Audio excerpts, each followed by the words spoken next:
बिस्मिल्लाहिर्रहमानिर्रहीम। अल्लाहुम्मा सल्लि अला मुहम्मद व आले मुहम्मद। मिर्ज़ा अबू तकासुम ने नकल किया है कि एक बार ईरान में शदीद कहत पड़ गया। ये ऐसा वक्त था कि खाने को कोई शय भी दस्तयाब नहीं थी। हाल ये था कि लोग सुबह सवेरे नान बाई की दुकान पर पहुंच जाते और बाद अज़ दोपहर उनको कहीं एक दो रोटियां मिलती। नान बाई की दुकान पर बहुत से लोग एक हजूम की सूरत में मौजूद रहते और रोटी हासिल करने के लिए एक दूसरे को पीछे धकेलते, एक दूसरे से दस्तों गिरेबान होती रहती। नान बाई की दुकान पर जमा होने वाले हजूम का शोर दूर दूर से सुनाई देता था। फिर हालत यहाँ तक पहुँच गई कि एक घर में अगर 4 अफराद हैं तो एक रोटी 4 हिस्सों में तकसीम करके खाना पड़ती।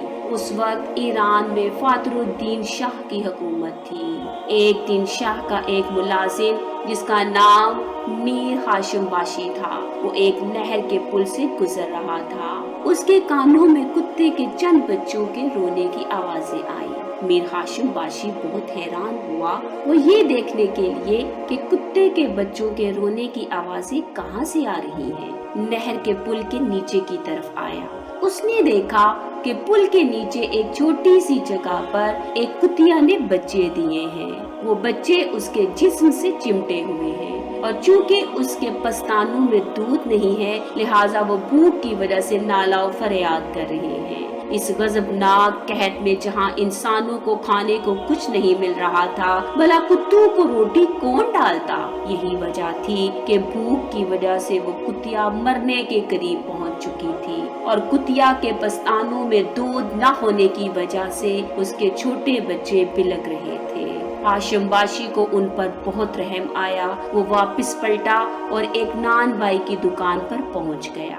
वहाँ लोगों का एक बहुत बड़ा हजूम जमा था जो एक रोटी के लिए बाहम उलझ रहे थे। हाशिम बाशी ने दूर से नान बाई को आवाज दी। नान बाई जानता था कि हाशिम बाशी शाह ईरान का कारिंदा है, इसलिए वो फौरन सारे काम छोड़कर हाशिम बाशी के पास दौड़ता चला आया। हाशिम ने नान बाई से एक रोटी और 7 दूध वाले से कुछ दूध खरीदा और वापस नहर के पुल के नीचे पहुंच गया ताकि कुतिया की भूख मिटा सके।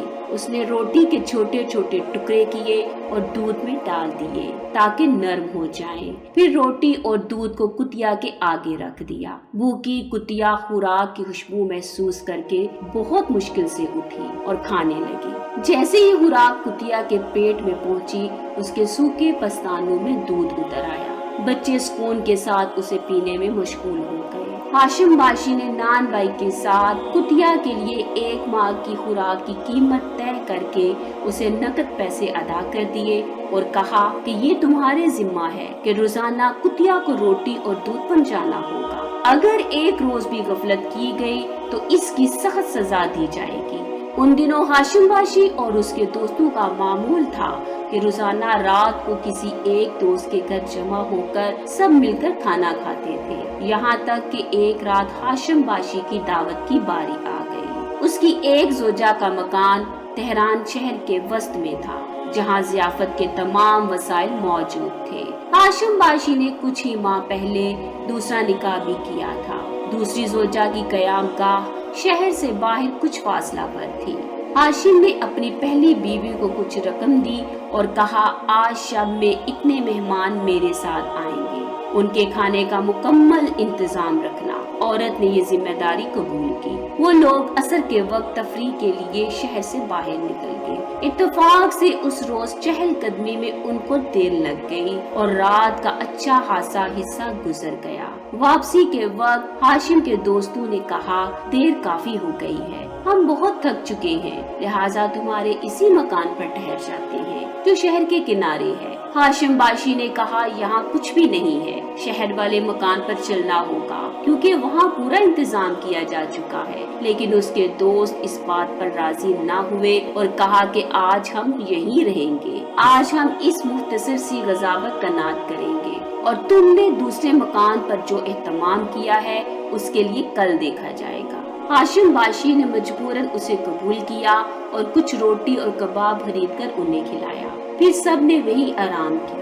ابھی صبح طلوع ہونے والی تھی کہ سب دوستوں نے ہاشم باشی کے بے اختیار نالہ و بکا کی آواز سنی اور جاگ گئے اور اس سے رونے کا سبب پوچھا۔ اس نے بتایا کہ میں نے ابھی امام زین العابدین علیہ السلام کو خواب میں دیکھا ہے۔ آپ نے فرمایا، تم نے کل کتیا کے ساتھ جو احسان کیا ہے اسے خداوند عالم نے قبول فرما لیا ہے۔ خدا نے اس نیکی کے باعث آج کی شب تمہاری اور تمہارے دوستوں کی جانوں کو موت سے محفوظ رکھا، کیونکہ تمہاری پہلی زوجہ نے تم سے اپنی ناراضگی کی بنا پر ایک زہر مہیا کر کے باورچی خانے کے فلاں مقام پر رکھ چھوڑا تھا تاکہ تمہاری غذا میں شامل کرے۔